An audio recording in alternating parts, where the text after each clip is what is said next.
tumorales patológicos en la pieza operatoria. Uno hace, por ejemplo, análisis de sobreexpresión o no de determinadas proteínas para establecer blancos terapéuticos, para dictar pronósticos, por ejemplo. Pero bueno, hoy quisiera, en la primera parte, señalar el rol de los marcadores tumorales séricos. ¿Alguien tiene idea de a qué nos estamos refiriendo? Por ejemplo, ¿qué tipo de análisis? ¿Perdón? Biopsia líquida, sí, también. Aunque la biopsia líquida es un procedimiento relativamente nuevo. Los marcadores tumorales tipo PSA, por ejemplo, sí deben haber escuchado en determinación del PSA, o sea, 125, esta proteína. Son moléculas que generalmente buscamos en sangre, pero que naturalmente están en cualquier solución corporal, cualquier fluido, saliva, orina, líquidos cefalorraquídeos, etc. Y que pueden ser o producidos por las células tumorales o innatas de las células naturales del organismo, solamente que en determinada concentración son heraldos, son avisos, son señaladores de que hay una exagerada cantidad de determinado tipo de células. Entonces, el marcador tumoral sérico es aquella sustancia producida por células tumorales o por el propio organismo en respuesta a un tumor. Esto comenzó hace casi ya 2 siglos, finales del siglo XIX. Lo deben haber recordado también por alguna parte de la carrera, en la que se encuentra el primer marcador tumoral. No fue en sangre, fue en orina, y fue la determinación de un tipo de proteínas anómalas que se daban en pacientes que después eran diagnosticados con mieloma múltiple, ¿no? En esa época no se llamaba mieloma múltiple. Pero esos picos de globulinas monoclonales que ya luego se traducieron con la inmunofijación y eso fue dentro, ¿no? Pero eso fue la inicial señal de que cierto tipo de células en cantidad exagerada era capaz de sintetizar algunos productos metabólicos que podrían, como les digo, señalar el tipo de enfermedad que el paciente tiene, pero también el pronóstico, ¿no? En mayor cantidad de marcador tumoral, el pronóstico es peor. Digamos aquí que cuando uno habla de la importancia del rol de los marcadores tumorales en oncología, hay 2 momentos en los cuales uno tiene que evaluarlos. El primer momento es aquel en el cual uno no sabe que el paciente tiene cáncer y utiliza estrategias, el examen físico, la anamnesis, las imágenes, el examen de sangre, para ver si es que realmente el paciente podría o no tener cáncer, ¿no? En ese sentido, el marcador tumoral es parte de la ayuda que uno utiliza para la pesquisa diagnóstica. Otro escenario es aquel en el cual ya el paciente se sabe que tiene cáncer y más bien empleamos el dato numérico de la cuantificación del marcador tumoral con fines pronósticos. Yo, por ejemplo, tengo ya mi biopsia de próstata en la cual se señala que hay un adenocarcinoma y para fines pronósticos me interesa saber si mi diagnóstico va acompañado de un PSA de repente en 9 o en 900. Entonces, ahí ya el PSA adquiere otro rol.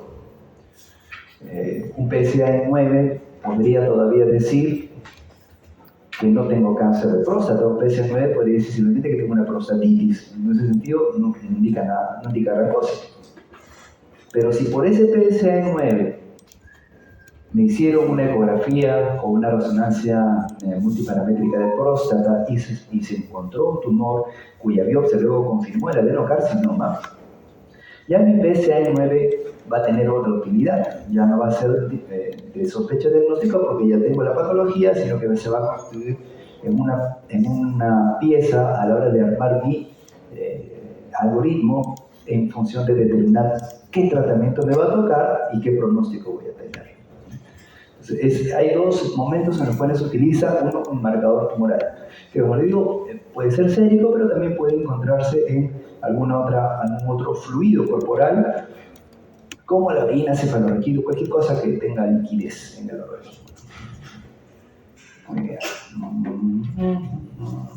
Aporta información sobre el comportamiento. La verdad que sí, aunque también hay que tener en cuenta ciertas condiciones muy particulares. Por ejemplo, les cuento el caso de una paciente con un cáncer de mama avanzado que recibió múltiples líneas de quimioterapia, la veníamos siguiendo con un CA15-3, que es el marcador tumoral para mama, y este marcador casi siempre iba, ¿no?, para 100, 150, 200, la señora iba peor.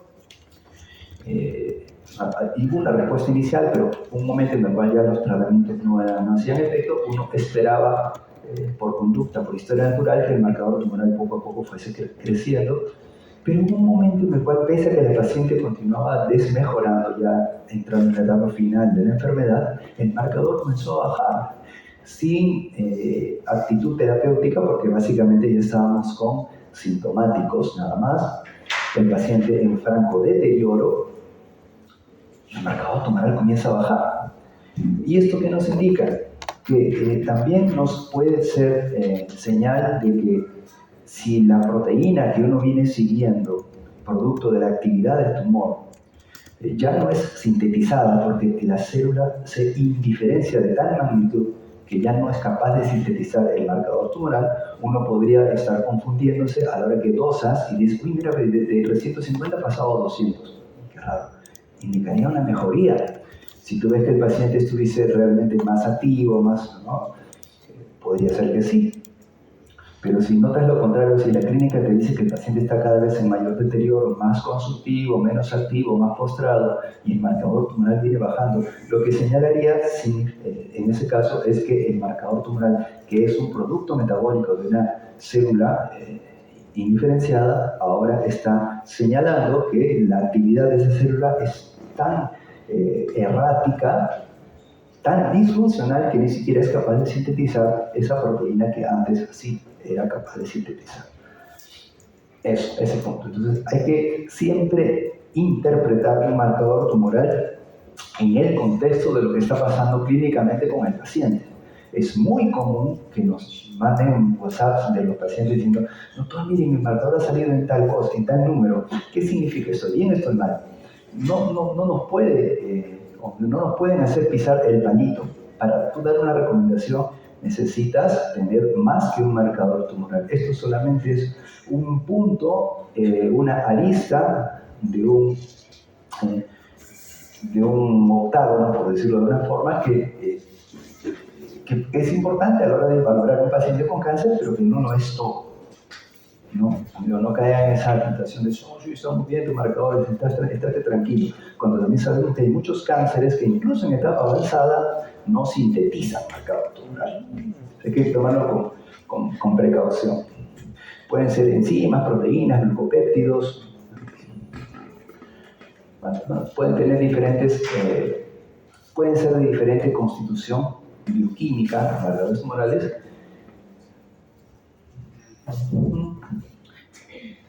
Esto ya hemos hablado, y forman parte, como les digo, de toda esta serie de exámenes complementarios que ayudan a afinar el diagnóstico en una persona en la que podríamos sospechar que tenga o no tenga cáncer, ¿no? Y habíamos hablado la semana anterior de las imágenes, ahora estamos hablando de los marcadores séricos. Y esta es una lista sucinta, vamos a ver más adelante otras listas más grandes, en la cual separan a los marcadores dependiendo de su origen, derivados del tumor o asociados al tumor. Porque no todos los marcadores tumorales son sintetizados en la misma célula tumoral. Hay algunos que pueden ser del reflejo inflamatorio a partir de la existencia de un tumor. Hay varias maneras de clasificar los marcadores tumorales, por su composición bioquímica, por su célula de origen, por su nivel de sensibilidad o especificidad. Hay algunos que son mucho más sensibles y poco específicos, como otros que son muy específicos y poco sensibles. Importancia sirve para hacer despistaje a nivel comunitario.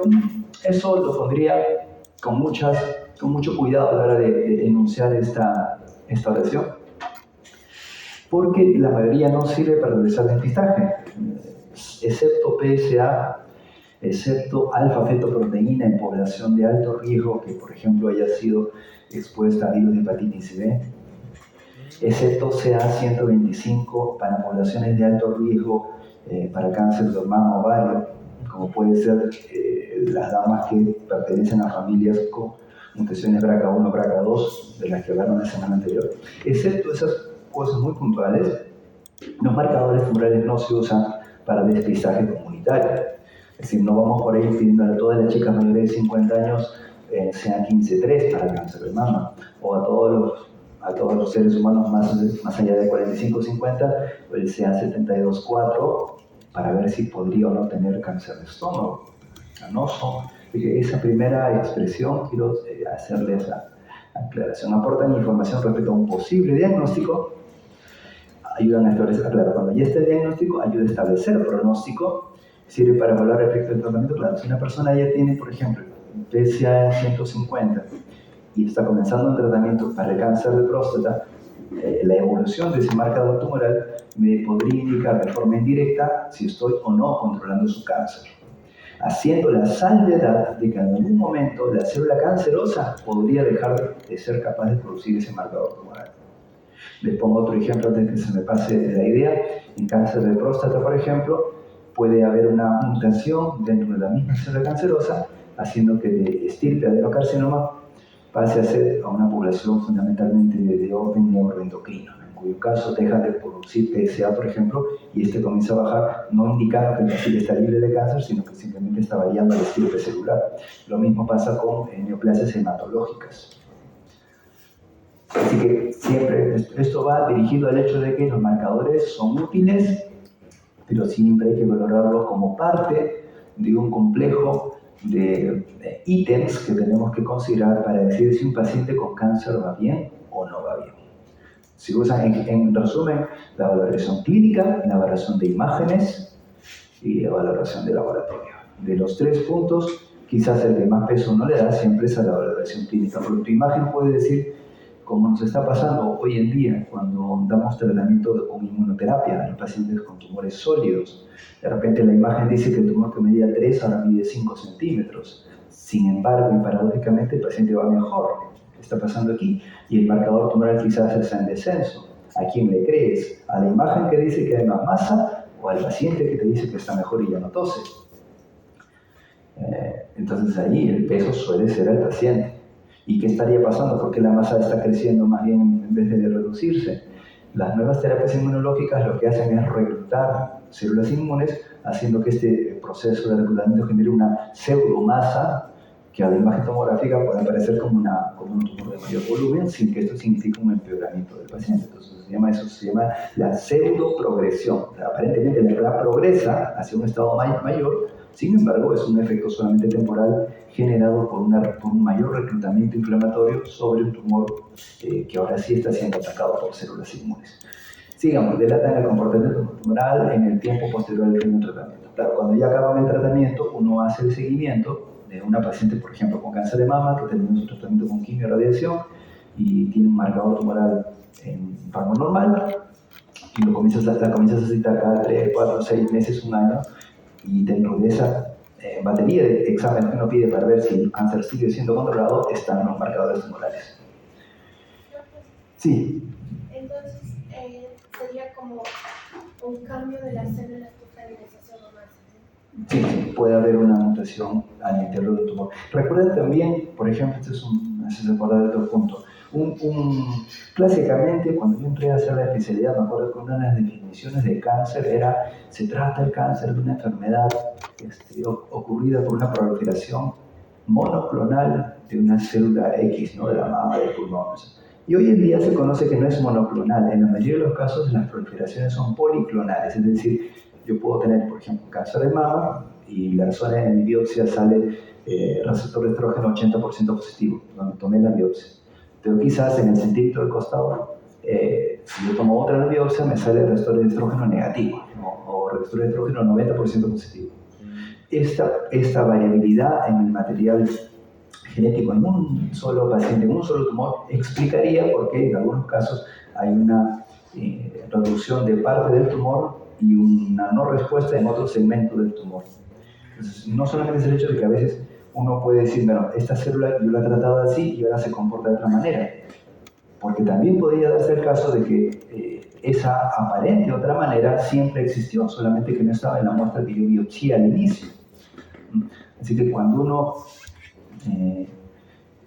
enfrenta un caso de un paciente nuevo, ¿no? De que tienes una masa, por decir, de 5 centímetros en el pulmón, en la próstata, en la mama, hay que considerar siempre que podríamos estar tratando a un grupo de células, más no a la totalidad. Y cuando tú evalúas en el tiempo, ¿cómo está mi paciente después de 6 meses de tratamiento? Bueno, la masa que medía 5 ahora mide 2, perfecto. Pero 2 meses después, esa masa de 2, a pesar de recibir el mismo tratamiento, comienza a crecer. Una de las teorías que hoy día se intenta explicar estas conductas es que, claro, la clona sensible a la quimioterapia que le ofreciste, la reduciste al sexto mes de tratamiento. Pero hubo siempre una clona que estuvo desde el inicio y que era insensible a la quimioterapia y permaneció enmascarada porque la gran masa era de la clona sensible. Pero una vez que mataste a todas las sensibles, comienzan a proliferar las insensibles. Y eso explicaría por qué frente a una misma terapia, en algún momento del proceso, la enfermedad comienza a reverdecer. En algunos casos puede ser porque mutó, efectivamente las células pueden mutar, y en otros porque nunca detectaste la clona que nunca fue sensible. En ese caso, ¿cuál sería el abordaje? ¿Volver a biopsiar la masa de otro estirpe? Ahí entran procesos como lo de la biopsia líquida, por ejemplo. La biopsia líquida es un examen, entre otras cosas que nos dirán más adelante los chicos, que te permitiría ver circulando en sangre mutaciones que no están necesariamente documentadas en la biopsia inicial. La utilidad de la biopsia líquida va por muchas aristas. Una de ellas es el hecho de que tendríamos un mapeo más completo del tipo de material genético alterado en tu paciente, ¿no? Porque, como les digo, la biopsia ofrece la información patológica, molecular, de la zona donde entró tu agujita, y nada más. Si hay otras clonas distintas dentro del mismo tumor, dentro del mismo paciente, y la biopsia no está ahí, pues simplemente no te vas a enterar nunca de que está. Las conductas en oncología están cambiando. Y la biopsia líquida hoy en día es una estrategia sobre la cual se cifran muchas esperanzas porque nos permitiría evaluar más integralmente la parte genética de una persona que tiene cáncer, ¿no? Ya no solamente voy a ver qué mutación puede tener porque le saqué la biopsia y sobre esa biopsia he hecho 40 evaluaciones moleculares porque al final son estudios de esa población nada más. Y en la medida que esa población de biopsia represente a la mayor cantidad de tumor, yo voy a poder tener o no certeza. Pero si esa población justo entré en una zona de una población minoritaria de mi cáncer, voy a estar en problemas, ¿no?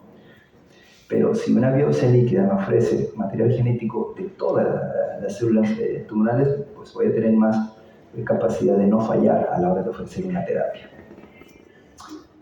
Bueno. El marcador tumoral ideal sería aquel que sea, por ejemplo, específico, ¿no? Que no existe el marcador tumoral ideal, no existe una proteína, una molécula, incluso el PSA, que tiene nombre de antígeno prostático específico, no es específico, porque se puede encontrar hasta en la leche materna, en la orina de las damas. Entonces no existe ese marcador que solamente exista en los tumores, no existe un marcador que solo se eleve en malignidad, pero al menos se menciona que un marcador tumoral sérico ideal debería ser específico, que no debería encontrarse elevado en tejidos sanos y que el nivel plasmático guarda relación directa con el volumen del tumor, ¿no? Por lo que les decía hace un ratito también, es posible que yo tenga un tumor que macroscópicamente y clínicamente yo note su deterioro, su avance progresivo y que paradójicamente el marcador tumoral en algún momento comienza o a estancarse o incluso a bajar. Lo ideal sería que el marcador tumoral sea un reflejo real de la cantidad de cáncer que tiene un paciente.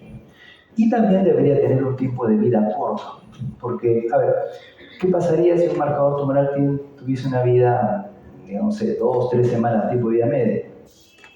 No podría ofrecer no sería un buen parámetro de seguimiento, porque lo que yo tengo como marcador tumoral hoy no necesariamente tendría que reflejar la cantidad de cáncer que tengo hoy. No podría reflejar el cáncer que he tenido hace un mes. Y esto debido a que los marcadores tumorales son productos biológicos que son excretados de manera natural por vía hepática o por vía renal, ¿no? Son degradados, son metabolizados. Y si el paciente, producto de su cáncer, tiene alteración hepática o renal, porque tiene metástasis o cosas así, entonces me va a ofrecer ficticiamente un marcador tumoral alto, aun cuando el paciente podría ya estar mejorando. Por eso es importante, o sería importante que tenga un tiempo de vida medio corto, que no le ofrezca mucha biodisponibilidad en sangre. ¿Existe un valor de referencia? Lo tiene, pero no. Ok, lo que nosotros conocemos como rango normal de los marcadores tumorales corresponde al promedio de una curva de Gauss que tiene también sus colitas, ¿no? Para adelante y para atrás.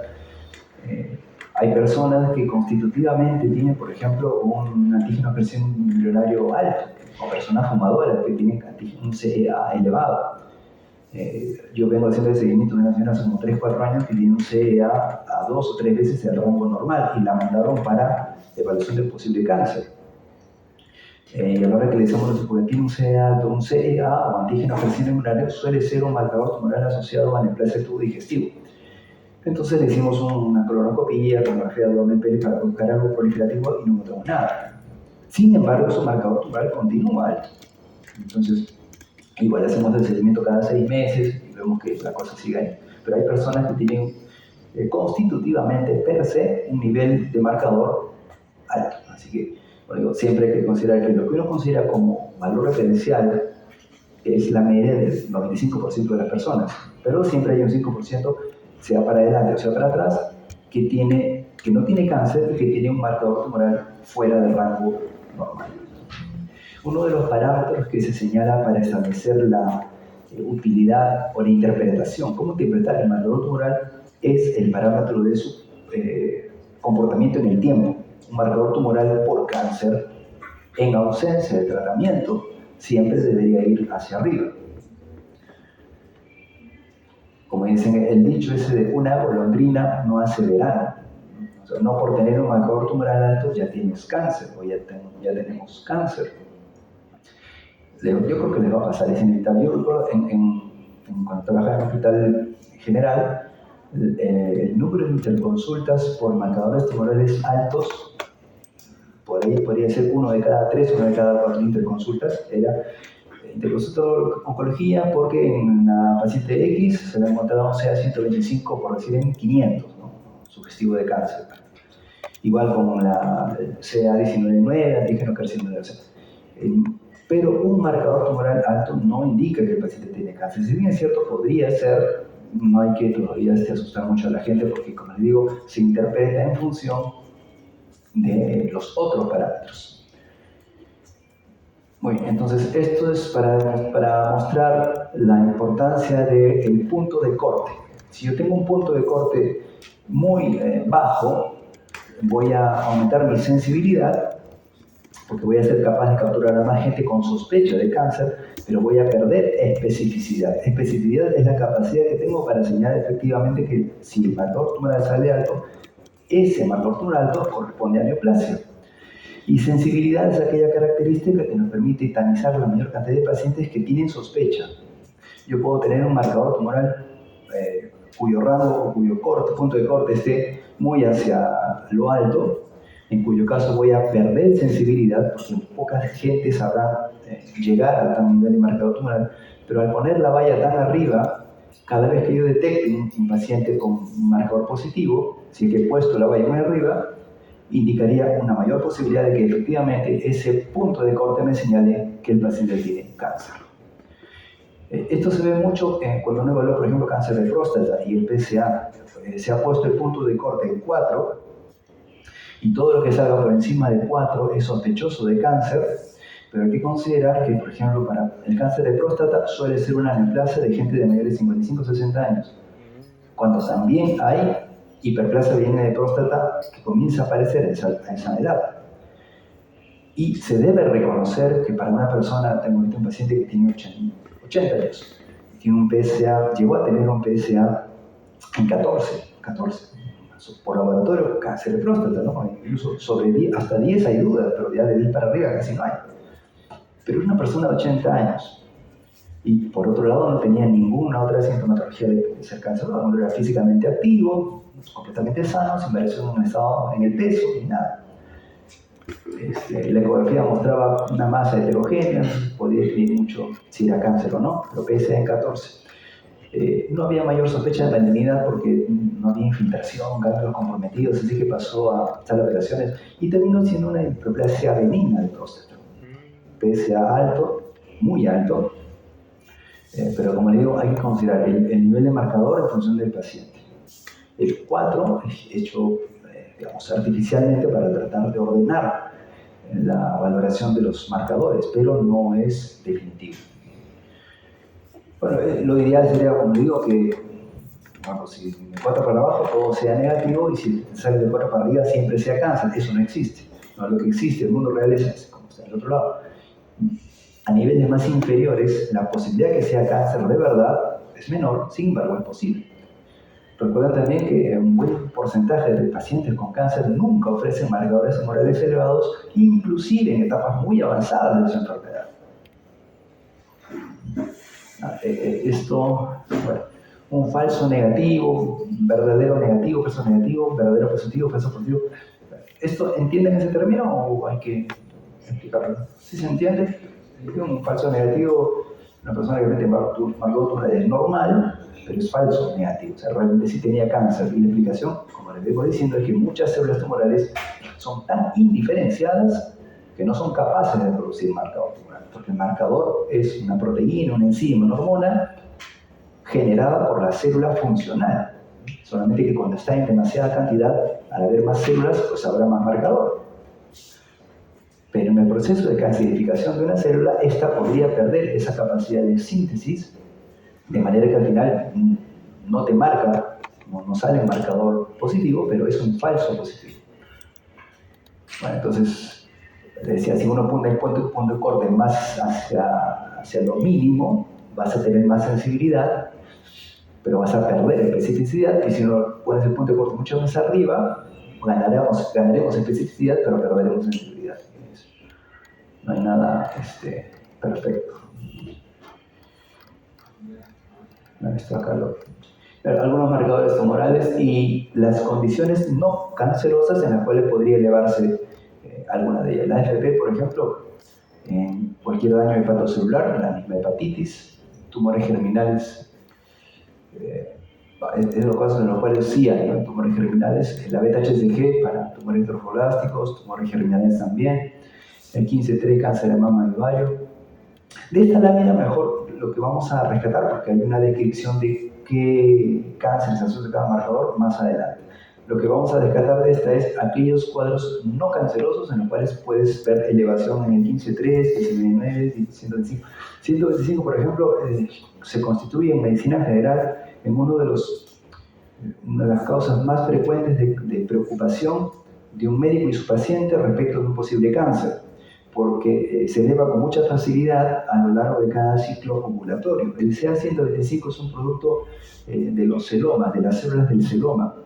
Cualquier cosa que irrite membranas, peritoneo, incluso membrana peritoneal, pleural, puede elevar el CA125, y si uno está acostumbrado a interpretar un marcador con cáncer, va a patinar varias veces. Entonces, ahí después de 125. El carcinoma plenario inespecífico. Hola.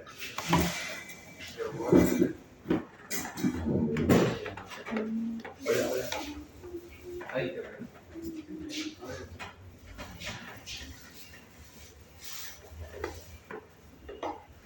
El PSA, como digo, tener cuidado con su confusión en pacientes que suele ser el grupo etario en el cual se presenta tanto cáncer de próstata como trasplante de línea de próstata.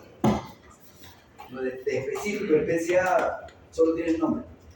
Y otro punto importante es la tiroglobulina. La tiroglobulina, que la vamos a ver cuando veamos cáncer de tiroides, se asocia a una mayor posibilidad de tener cáncer de tiroides de células diferenciadas. Ya vamos a ver qué dos tipos de células en tiroides. Cáncer diferenciado de tiroides se asocia a tiroglobulina alta, siempre y cuando el paciente no sea productor de hormona antitiroglobulina.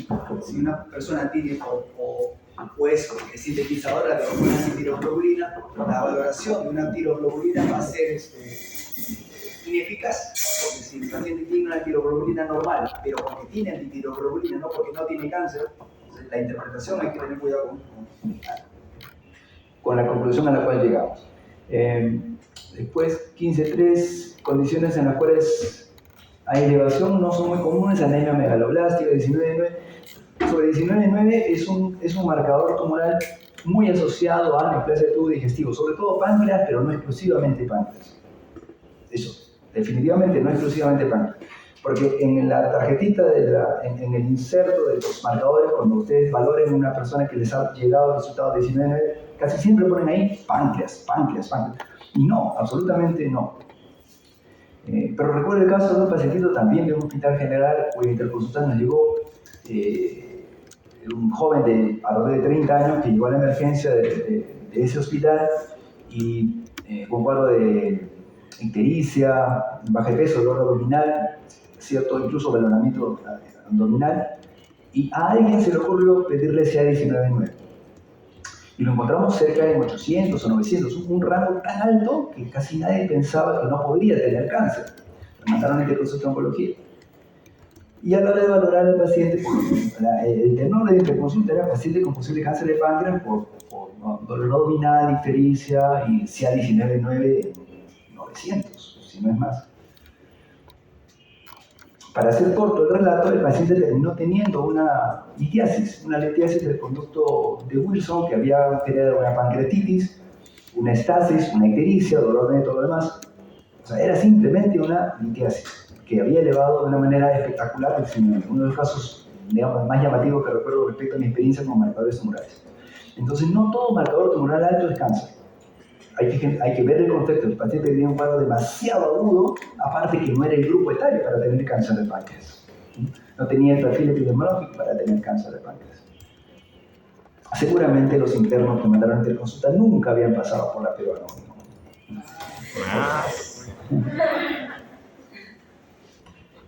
Hay que tener cuidado. Una golondrina no hace verano. 19,9 alto, bueno, vamos a ver. Tampoco digo que no puede ser, no, podría ser, sobre todo cuando lo tienes tan elevado.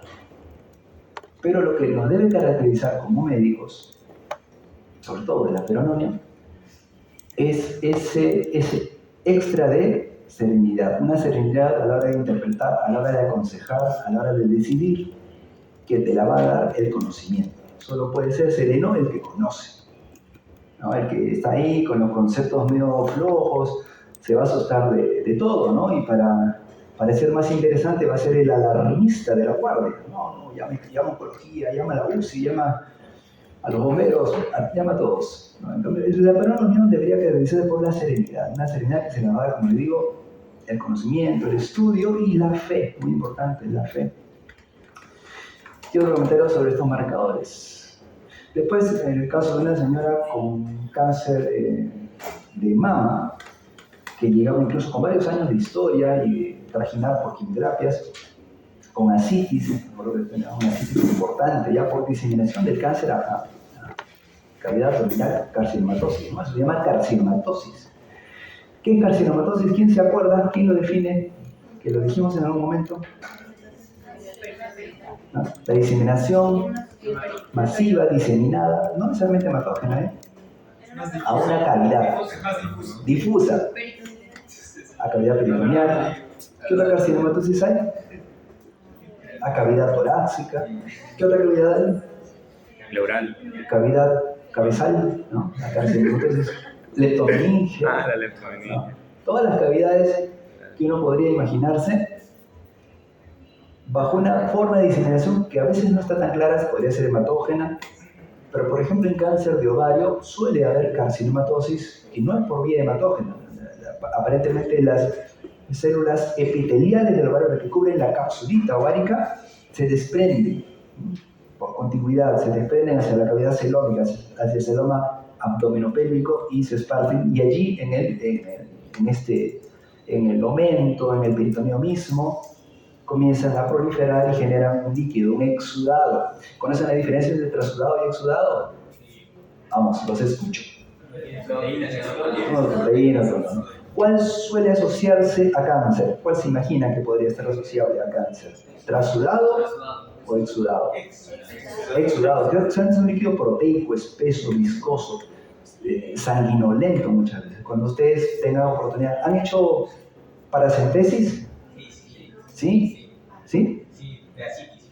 De ascitis, pero ¿por cáncer o por no cáncer? Por no cáncer. ¿Cómo es ese líquido? No lo hemos hecho, pero hemos estudiado. ¿Lo han estudiado? No, es bonito. ¿Es bonito? Es fluido, ¿no? Es amarillento, Medio como orina, ¿no? Cargadita. Sí. El que es por cáncer suele ser espeso, turbio. Los catéteres con los que tenemos que entrar suelen ser catéteres gruesos.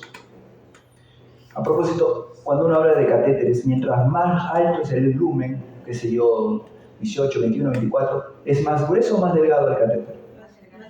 Más delgado, ¿no? Entonces, realmente en onco tenemos que entrar con catéteres gruesos porque el líquido suele ser espeso, ¿no? Celular, hemático. Entonces, allá por la señora que le digo, la señora con la citis, llegaba con un historia de cáncer de mama, un CA15-3 normal, a pesar que tenía una historia antigua de cáncer de mama, una progresión evidente de carcinomatosis, el 15-3 estaba normal. O sea, bajo ciertas circunstancias, en cáncer, el marcador tumoral deja de producirse, no porque el paciente vaya mejor, sino porque se desdiferencia tanto que ya no es capaz de producirlo. Vamos a continuar. Cuanto mayor sea la contracción, mayor puede ser el cáncer. Posibilidad siempre, ¿no? Finalmente, lo categórico es la patología, que tú veas en el microscopio que lo que está constituyendo esa masa en la mama, en el pulmón, en la próstata, es una célula anaplásica, displasia. Hay también, ¿cuál es la diferencia entre anaplasia y displasia? ¿Cuál es peor? La regresión a un estadio no tan normal. ¿Y la displasia? Cambios de conformación. ¿Cuál se parece más a una célula normal? ¿La anaplasia o la displasia? La anaplasia. A una célula normal se parece más a una displasia. ¿Recuerdan el NIC del gineco? NIC 1, NIC 2, NIC 3. ¿Han llevado gineco todavía? Pero ¿han escuchado NIC 1, NIC 2, NIC 3? ¿No? NIC, neoplasia intersticial cervical. Bueno, la infección por papiloma en el epitelio del cuello uterino genera en un primer momento displasia leve, moderada, severa. Es lo que se conoce como NIC 1, NIC 2, NIC 3. La displasia severa es cuando ya la célula no se parece casi nada a la célula epitelial normal del cuello uterino. Es una situación prácticamente cancerosa. Mientras más displásico sea, menos parecido a lo normal. Y anaplasia ya suele ser un término utilizado para decir que no hay ninguna similitud entre esa célula y lo que debería ser su parte normal. O sea, peor es anaplasia que displasia. Que un estudio te diga, bueno, ¿sabes qué es? 4 células displásicas, de alguna manera te dice que estamos en una situación todavía corregible de repente. Pero si el reporte dice, bueno, las 4 células anaplásicas y la situación va más para el lado de que ya es cáncer a que no es. Entonces, cuanto mayor sea la concentración de valor, mayor la posibilidad de cáncer. Doctor, ¿y la metaplasia cuál sería peor? ¿Y la metaplasia dónde entra en esto? ¿Después de la anaplasia? A ver, ¿qué les parece? Hay una célula madura de un tipo, otra célula madura de otro tipo, ¿no? Pero, ¿en qué condiciones has escuchado el término metaplasia? Cuando cambia ¿No? De esófago, por ejemplo. a intestino. Claro. Sí, no indica, como dice yo, no indica una malignidad, sino un cambio de epitelio. Ahora, ese cambio en el tipo de epitelio sí te podría predisponer, porque, por ejemplo, si tú tienes una metaplasia en la unión esófago-gástrica, donde debería haber células escamosas, hay más bien células de adenomatosas, frente al ácido estomacal en el tercio inferior del esófago, el tipo celular que está preparado para soportar eso es la célula escamosa. Si pones ahí a células de adenoma, es más fácil que se malignice. Pero, por ejemplo, la metaplasia intestinal en un epitelio gástrico también puede producir. Es lo mismo. A ver, el abuso de inhibidores de bomba de protones genera un estado de hipoacidez en el estómago que favorece la metaplasia intestinal porque el ácido estomacal es un ambiente hostil para una célula intestinal que está preparada para un tipo de pH distinto. Pero si aumentamos nuestra concentración de inhibidores de bomba de protones, disminuyendo la acidez, no solamente contribuimos a lo que hablamos en algún momento, ¿no? Que ya la flora o la microbiota del estómago se modifique, sino que, ¿cuál fue el primero? El huevo o la gallina. Eso generó que haya más bacterias, pues que las bacterias facilitaron la menor acidez estomacal. El resultado al final es el mismo, un ambiente con menos acidez y que permite que células que no deberían estar ahí, como las intestinales, puedan desarrollarse en un medio ambiente distinto y ese ectopismo, ese sacar una célula de un hábitat para ponerla en otro, aumenta su posibilidad de malignizar. La metaplasia intestinal en células gástricas o la metaplasia de células adenomatosas en el tercio inferior del esófago aumenta la posibilidad de que tengamos cáncer porque es un tipo celular que no está preparado para ese hábitat. Pero regresando al punto, la metaplasia es lo que dijeron, es un cambio de una ectopía, de un grupo de células de un lugar a otro, pero mantiene su maduración, son maduras. La displasia ya es un cambio hacia la inmadurez, la displasia se severa mucho más y la anaplasia ya es una pérdida es una anarquía de la plasia celular. Doctor, ¿se podría decir que el último grado de la displasia sería pasar a anaplasia? Sí, bueno, sí. ¿En qué casos pueden ser utilizados con despistaje? Decía, en contados casos, la AFP en pacientes con hepatitis B, por ejemplo, si tiene un grupo de género, o tienes un paciente que sabe por antecedente que tiene hepatitis B y que por esa infección por hepatitis B o C es población de riesgo para hacer hepatocarcinoma, a esa gente la sigues cada 6 meses con una AFP y solo a ellos. El resto de gente no tiene sentido, porque la incidencia de hepatocarcinoma es tan baja que no tiene sentido discriminar a todo el mundo. Pero si tu paciente en tu historia encuentra que ese señor, esa señora sí tiene ese antecedente, a él sí, el AFP le sirve como un marcador tumoral mandatorio, a ese tienes que hacerlo. O quizás ubiques otra condición. ¿Qué otra condición aumenta la posibilidad de tener hepatocarcinoma? ¿Alguien se la imagina? ¿La ha escuchado en algún noticiero cotidiano? Cirrosis hepatitis B. Cirrosis hepática. Cirrosis hepática por alcohol, por ejemplo. ¿Perdón?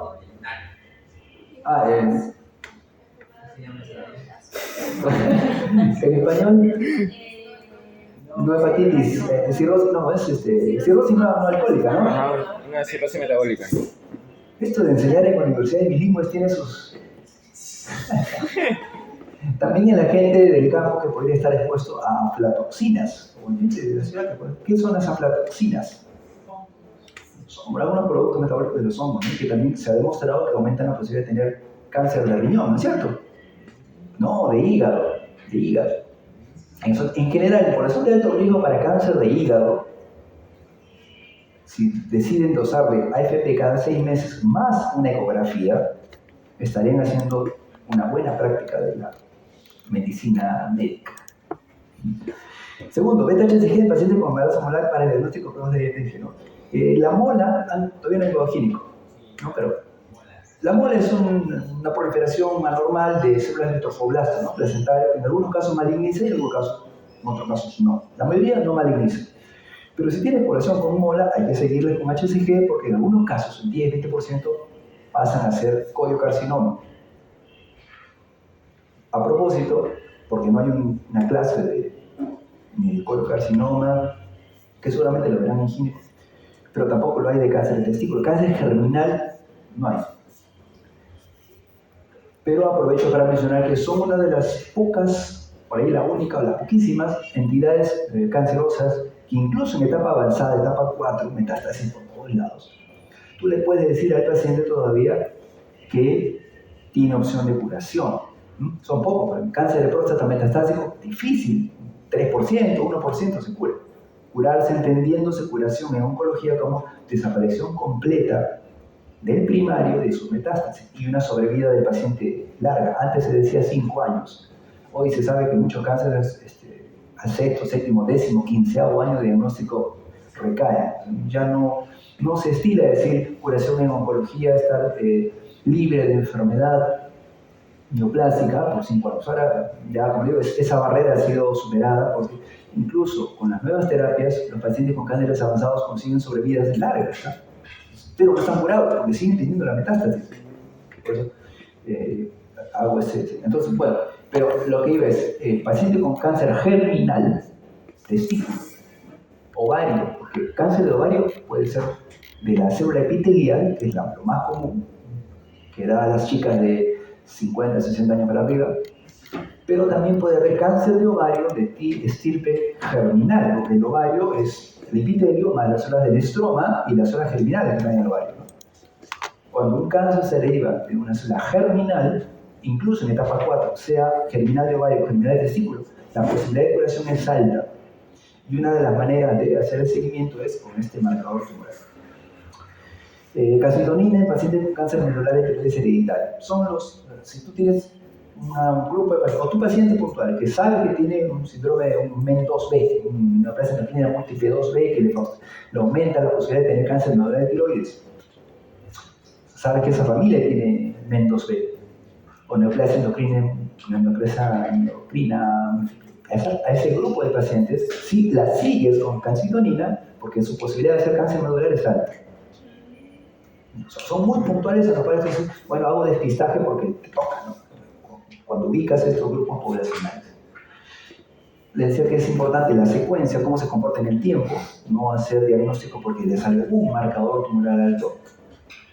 Interferencias técnicas, bueno, ya les he hablado de que a veces hay necrosis tisular. Esta parte no señalé. Por ejemplo, tengo una paciente que tiene cáncer de próstata, le estamos dando tratamiento ahorita, con un PSA por ahí de 150 más o menos. Y bueno, comenzamos el tratamiento, es un señor de 82 años, que hemos comenzado mi terapia en provincia, incluso hace 2 o 3 semanas. Entonces, una familia muy linda, pero muy pegada al papá, pero también muy ansiosa, ¿no? Como él venía haciendo el seguimiento del marcador tumoral y se veía constitutivamente que estaba subiendo, llegamos al punto de tomar la quimio. Gracias a Dios lo está tolerando bien, pero a la semana cuando le tuvimos que hacer el control del hemograma, la familia quería que se le dose el marcador tumoral nuevamente para ver cómo está funcionando o no el tratamiento de la quimio. Y esto no es recomendable porque en muchos casos la necrosis del tumor, o sea, es una célula, si hemos dicho que el marcador tumoral es una proteína que está dentro de la célula tumoral, si tú lisas la célula cancerosa, lo que va a generar es que se libere, ¿no? Y vamos a encontrar aumentos ficticios de marcador tumoral, lo cual puede ser contraproducente en una familia que está ansiosa por los resultados. Entonces, en algunos casos, la necrosis tumoral genera elevaciones muy puntuales en el tiempo de marcador tumoral, ¿no? Hay que considerar eso a la hora de hacer el seguimiento. Como les digo, en cáncer importa para decir si una quimio funciona o no funciona, parámetro clínico, parámetro de imágenes y parámetro de laboratorio.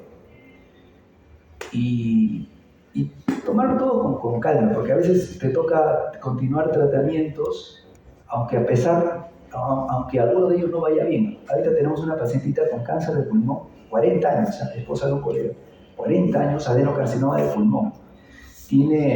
No es fumador, tiene ya 1 año con una pastillita de estas inhibidores de tirosina quinasas nuevas, muy modernas y todo, carísimas también. Y comenzó diciembre del 23 su tratamiento y de diciembre del 24 la paciente clínicamente estable, marcador tumoral cada vez más bajo, pero su tomografía mostró nódulos pleurales nuevos de 6 milímetros. ¿Qué hacemos? ¿Catalogamos como progresión? Si ella clínicamente se siente bien y el marcador continúa hacia abajo. O sea, no sé, el marcador está bajando porque ya la célula se enamoró, se desdiferenció y ya no produce, y por eso están saliendo nuevos nódulos, pero la chica está bien, come y todo. Entonces le hemos dado 3 meses, en este mes, en marzo, vamos a tomar otra vez todo, ¿no? Ya me averigüé, clínicamente está bien, marcador tumoral, vamos a ver cómo va, y las imágenes, ¿no? Porque esas lesiones de 6 milímetros podrían ser cualquier cosa también, no necesariamente cáncer, ¿no? Sobre todo cuando los otros parámetros van en otra línea, ¿no? Pero hay que tener mucho cuidado en onco para dar, porque ella tiene un seguro aparte, yo la conozco porque es esposa de un amigo, un colega. Y ya en ese centro, en el centro donde ella se trata, la trataron mal, ¿no? En el sentido de cómo le dieron información. Mira, qué pena, tu marcador tumoral ha subido. No, perdón, tu tomografía ha subido. Bueno, qué pena, usted ya sabía, doctor, el cáncer es así. Con la chica le gustaba, ¿no? Mi esposa le gustaba. Yo conozco a sus hijos, tiene 3 hijos, la menor de 12 años. Imagínate. Una tragedia, ¿no? Me llamaron después, oye, mira, le han dicho esto, me llorando a mi esposa. Cuando todavía nada está dicho, porque el marcador está trabajando, ella está bien, sí es cierto, han aparecido nodulitos. A eso me refiero. Y al final, la misma doctora que le había dicho eso, tan drástica, tan pesimista, dijo, bueno, igual, no puedo concluir nada porque los otros parámetros están bien, así que en 3 meses nos vemos otra vez. O sea, igual me dieron la recomendación de que hay que esperar 3 meses para ver que esto se aclare, pero la forma como enfrentó fue negativa, ¿no? Si igual iba a esperar 3 meses, ¿por qué no esperar 3 meses tranquila que llorando? Que, o sea, tú le dices, es un paciente, sobre todo en una etapa tan joven, con tanta gente a su costado que depende de ella, la mutilas, ¿no? Emocionalmente, la cortas. Es cierto que hay que, todos estamos atentos porque podría efectivamente ser una progresión cancerosa, podría ser. Y estamos pensando qué vamos a hacer. Si es que se documenta la progresión del cáncer, el equipo de oncólogos ya está pensando a dónde voy, qué cosa voy a hacer en ese momento, porque hay que rescatarla. Ella clínicamente está perfecta. Lo único que tendría, pues ya falló en el tratamiento ese, ¿no? Pero cómo dar la información es muy importante. En oncología es eso, básicamente todo es eso. Hay mucha gente que se impacta, se va para abajo, se va para arriba solamente de la manera como tú te enfrentas, cómo das la noticia, cómo la sigues, ¿no? Cómo le das ánimo, porque esto del tratamiento oncológico es mucho, es como digo, un partido de largo aliento. Importa cómo le das la noticia, cómo le planteas el tratamiento, cómo la vas siguiendo, es mucho manejo ahí emocional. Esto, de qué quimio le das, qué pastilla, eso al final es mecánico, ¿no? No hay mucho que pensar. El arte, el desafío de hacer oncología es cómo manejar los parámetros no controlables con la medicina. Sí. Entonces, no se le haría siempre la prueba ahí nomás o de algún tiempo. Ya. Generalmente hay que conocer aproximadamente cuál es el tiempo de vida media del marcador tumoral. Usualmente los marcadores tienen, creo que hay una lámina por ahí de eso, el tiempo de vida media, algunos los más cortos se miden en horas, 6, 8 horas, pero hay algunos que pueden durar una semana en sangre, y hay que conocer cuáles son para saber, y también asociar ese dato a el estado hepático y renal. Las personas que tienen falla renal, por ejemplo, hay un marcador tumoral, por ejemplo, la beta-2 microglobulina, que lo usamos para linfoma, leucemia o mieloma múltiple, que si el paciente tiene falla renal, no nos sirve. Hay que saber esa parte. Interpretar un marcador tumoral, primero, el contexto general del paciente. Podría ser inflamatorio, podría ser como el caso del señor del 14 de PSA, no podría ser un HPV porque ya tiene 80 años, podría ser, antes de asustar a la familia. Antes de asustar a la familia. Y después saber, ok, podría ser venido, ¿cómo está su función hepática renal? Usted tiene insuficiencia renal, no sé, por hipertensión, diabetes o lo que sea. Entonces ahí peor, con más detalle agarrar ese marcador tumoral, porque de repente no es cáncer, solamente que por falla renal ese producto no se excreta y se está acumulando, y no significa nada más. Pero la principal labor del médico debería ser el primum non nocere del juramento hipocrático, el primero no hacer daño, también se refiere a no solamente a no hacer daño farmacológico por meter una quimio que no le toca, cosas así, o meterle mucha dosis, ¿no? Sino también primum non nocere en el punto de vista emocional. No asustes, no alarmes a la gente, está de moda ser pesimista. No caigamos en eso. ¿Qué más? Esta es la lista que les habíamos hablado un poco de algunos de ellos. Cabeza y cuello no he mencionado SCC, el antígeno de carcinomas escamosos. Lo pido generalmente cualquier cosa epitelial. No es costumbre pedir SCC, pero se lo recomiendo. Hay otro que también ayuda mucho para valoración, por ejemplo, de cáncer de cuello uterino, es el cifra 21. ¿Por ahí debe estar? Aquí está. ¿Cómo se...? ¿Cuál es para empezar la cosa roja? A ver, ¿No está aquí?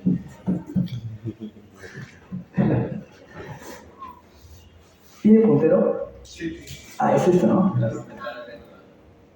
No. Ahí está. ¿Y el puntero? Sí, ahí está. Ahí. Aquí está. Cifra 21. Les señalo lo que en la práctica pedimos más y podrían ustedes estar dispuestos a interpretar o a tener que pedir, ¿no? Decía, cáncer escamoso, pero cáncer escamoso de esófago, por ejemplo, cáncer escamoso de piel, por ejemplo, cuello uterino, por ejemplo, SCC. El otro es cifra 21, de acá, cifra 21.1, de acá. Carcinoma embrionario. Carcinoma embrionario es una proteína, es una oncoproteína generalmente asociada a cualquier cosa que tenga células adenomatosas. Hay células glandulares en mama, en próstata y sobre todo tubo digestivo. Todo el tubo digestivo son células glandulares. Pero también páncreas, estómago, o sea, por ejemplo, carcinoma embrionario es una proteína que les va a poder ser de utilidad prácticamente en todo, excepto cerebro, ¿no? Bueno, por ahí quien tiene glándulas en el cerebro, nos escogen de ministros.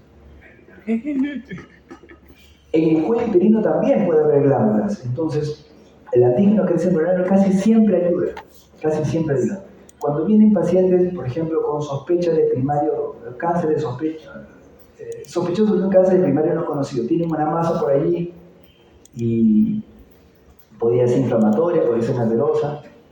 La clínica les dice que sí, tiene síndrome consuntivo, de repente sí, hay cáncer. El carcinoma embrionario es una prueba que ayuda bastante, porque aunque es muy inespecífica, es también sensible. ¿Qué más? Sea 125 en la medida en que pueda o no haber compromiso de serosas. Si el cáncer del cuello uterino compromete epitelios pélvicos, por ejemplo, celómico pélvico, podría elevar del 125. Colorectal, ya hemos hablado bastante del carcinoma embrionario, que es súper inespecífico, pero que ayuda bastante, y algunos otros marcadores. Decíamos que el 19-9, típicamente asociable a páncreas, nos puede servir bastante para la valoración de colorectal.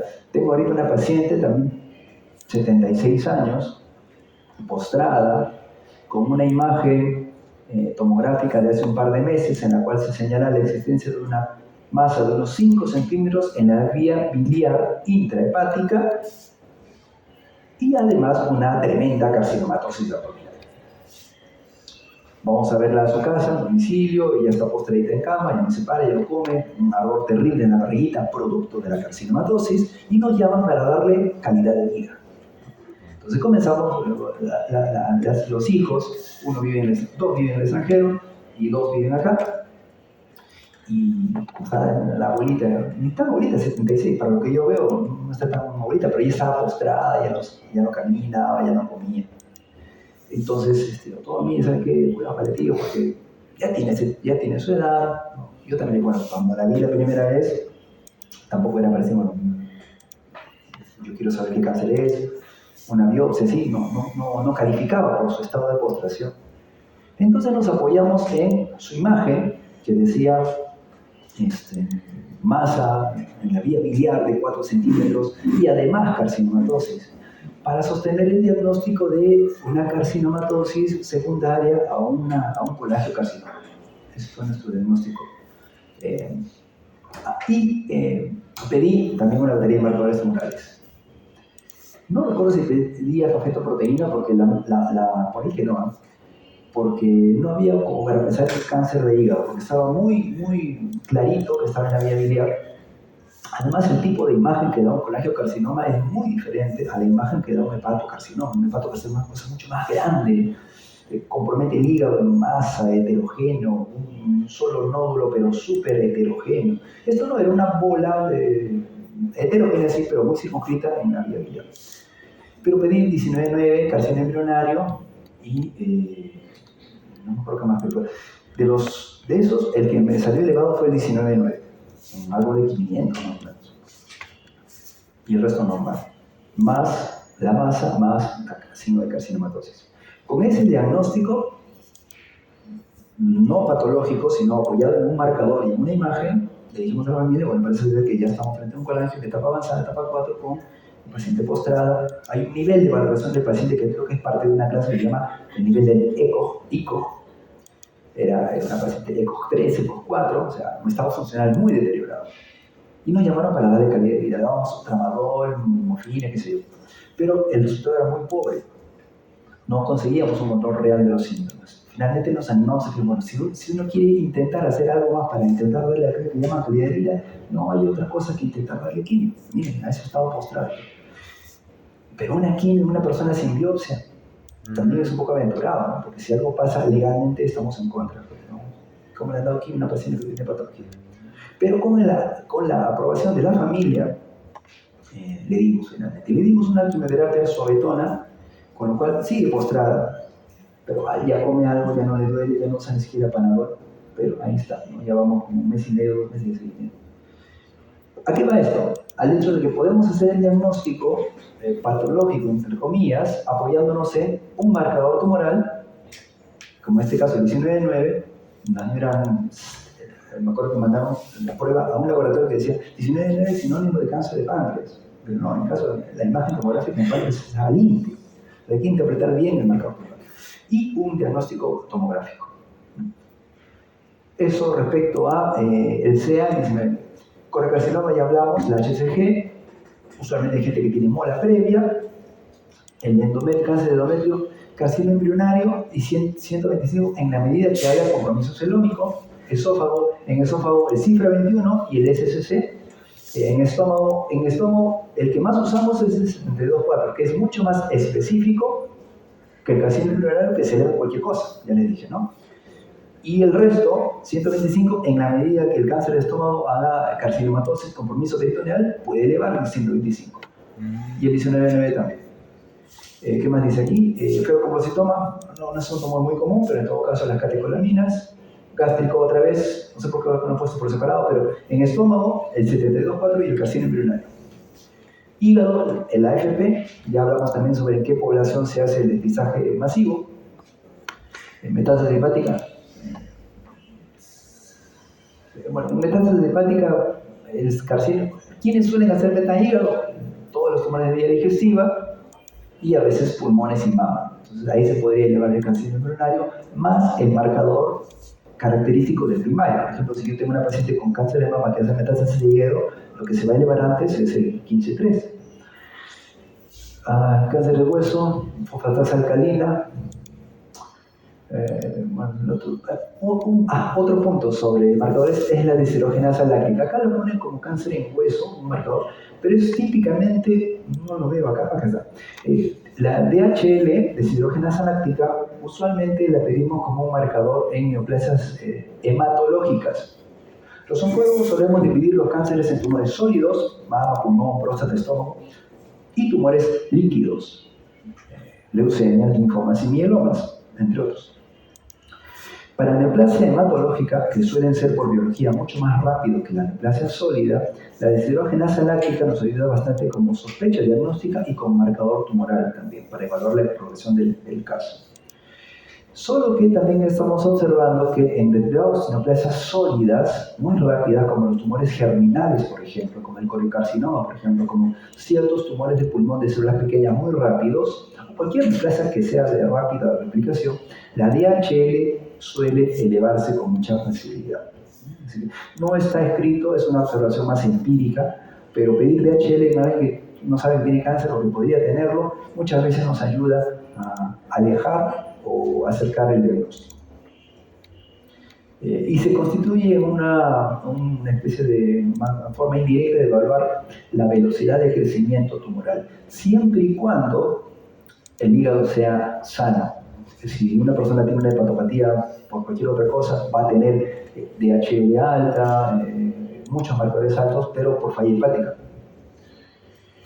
En melanoma S100, en mama ya les dije, mieloma tiene la proteína M, pero también las bandas monoclonales de inmunoglobulinas, neuroblastoma, la enolasa neurona específica, en neurotitis lo mismo, en ovario ya hablamos también, hay que diferenciar ovario germinal de ovario epitelial. Lo que suele ser común en damas hasta los 40 es ovario germinal, sobre los 40 lo que suele ser común es ovario epitelial. Cada uno tiene su marcador diferente. Páncreas y NN, ya hablamos, próstata también, pulmón, hemos hablado un poquito. Lo que solemos pedir es el cifra 21, pero como hay glándulas también, pedimos el carcinoma embrionario y podría salir positivo. 125 en la medida que haya compromiso pleural, no va a salir alto. Para el cáncer de pulmón células pequeñas, el enolasa neurona específico. Tumor, esto es un tumor germinal del seno endodermal, alfa-fetoproteína, acá están los testículos, de los cuales también hemos hablado, al feto, HCG, tiroides. Hay que tener en cuenta que sobre todo hay cáncer diferenciado de tiroides. El marcador es la tiroglobulina. Le dije también, siempre y cuando el paciente no tenga anticuerpos antitiroglobulina. Y el carcinoma medular de tiroides, el marcador es la calcitonina. En vejiga no es una neoplasia muy común, pero el marcador que solemos pedir acá es el cifra 21, que está por acá, y el carcinoma embrionario. Podrán notar que la lista es mucho más amplia, pero aquellos que les he señalado suelen ser los que pedimos en el Perú y los que en la práctica tienen más utilidad. Así que les invito a que repasen lo que hemos mencionado antes que la lista completa. Bueno, aquí es lo mismo, solamente que con topografía. ¿Okay?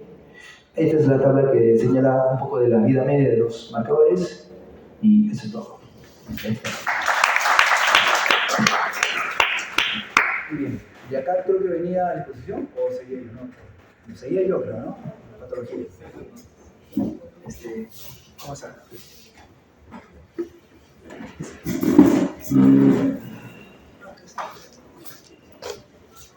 ¿Alguna pregunta?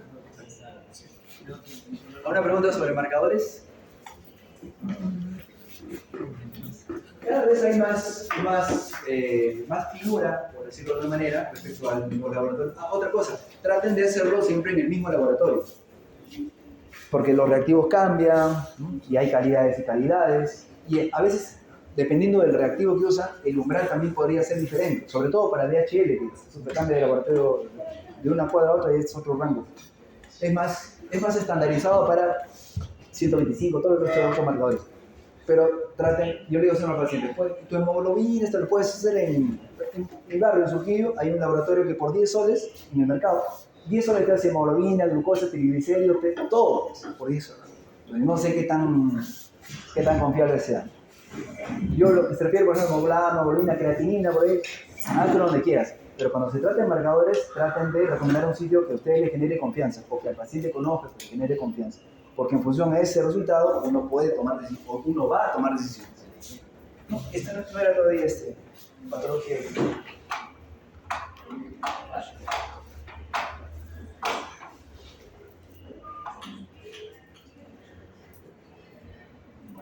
Entonces, siempre en el asunto de cómo llegamos al diagnóstico del paciente con sospecha de cáncer, ahora vamos a hablar sobre patología. Hemos dicho pinceladas de diagnóstico por imágenes, otras pinceladas más sobre laboratorio y todo lo dicho, tanto laboratorio es parte de patología clínica.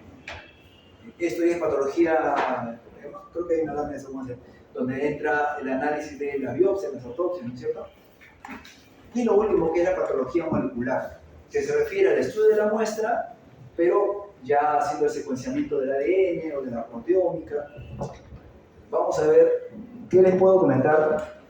¿Cómo lo veo un oncólogo clínico? Yo soy un oncólogo clínico, no soy ni radiólogo, ni patólogo, nada de eso. ¿Cuál es el rol que tiene la anatomía patológica en la oncología clínica?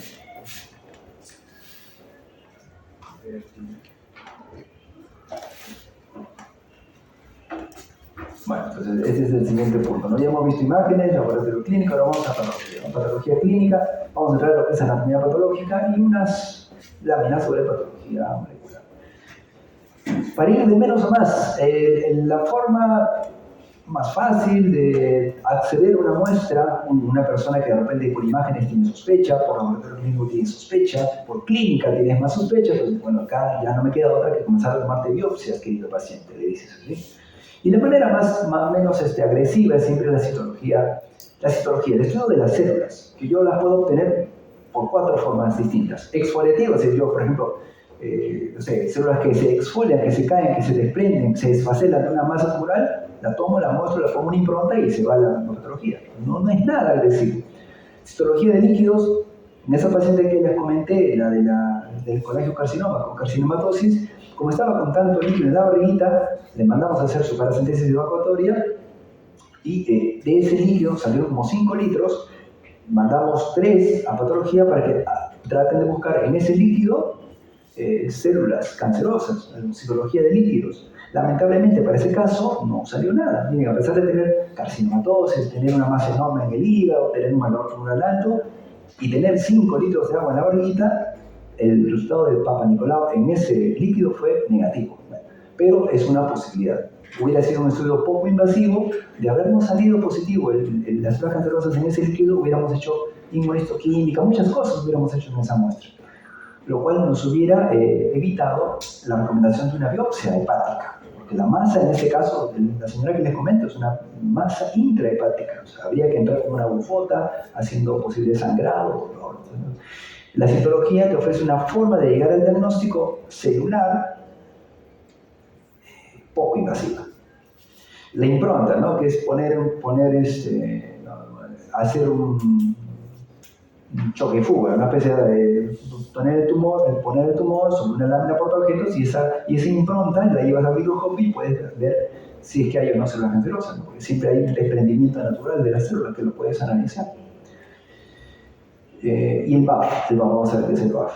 Sí, seguramente lo saben. Y eso por aspiración con aguja fina. Es una técnica sencilla también, casi no requiere ni anestesia local, porque para qué hincarle 2 veces si con una sola aguja podrías entrar sacando la masa, ¿no?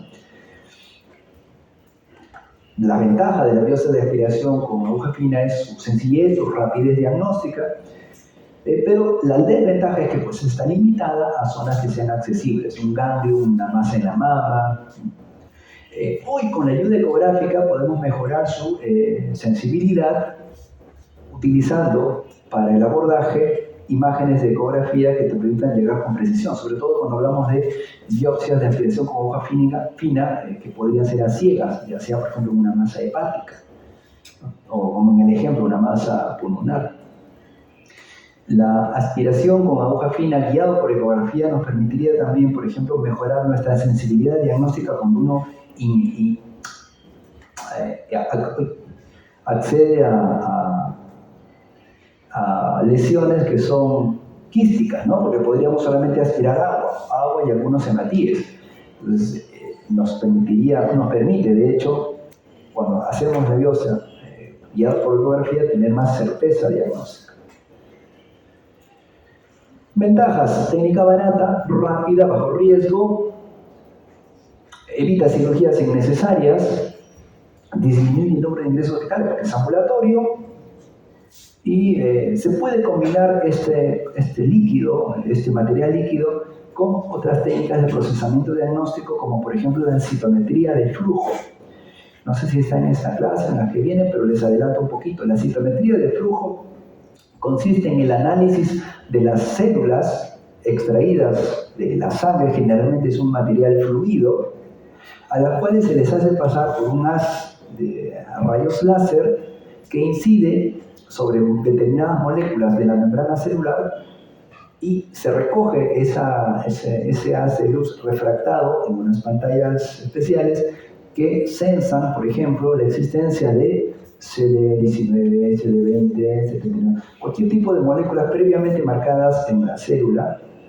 A través de la incidencia de ese haz de rayo láser permite ser detectada en una cámara posterior, permitiendo el diagnóstico celular. Yo hago pasar por el capilar una a una células, por ejemplo, de un paciente con sospecha de leucemia, y dependiendo de lo que me detecte la refracción del rayo láser, podría decir esa célula hematológica clonal corresponde a un promielocito. El paciente tiene una leucemia promielocítica aguda. Entonces, esa forma de diagnóstico oncológico molecular a partir de la citometría de flujo, el material para ese tipo de pruebas diagnósticas se puede obtener a partir de biopsia de aspiración por aguja fina. La aspiración por aguja fina te ofrece la forma de sacar la célula y ya luego tú la analizas como mejor puedas. La citometría de flujo es una manera como llegar al diagnóstico fino de la neoplasia que estás viendo en tu paciente. La citología es la forma y ya tú puedes ofertar la mejor manera como terminar el proceso diagnóstico.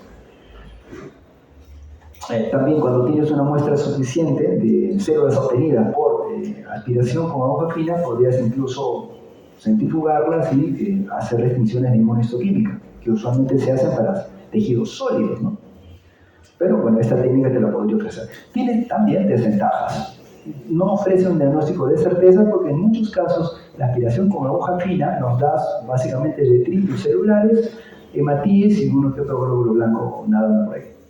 Algunas veces puede pasar por alto el cáncer si la aguja no obtiene una muestra del área enferma, ¿no? Les decía hace un momento, un tumor, una masa, el 100% de una masa tumoral visto en una tomografía, no es 100% cáncer, ¿no? Hay una buena cantidad de tejido que es, por ejemplo,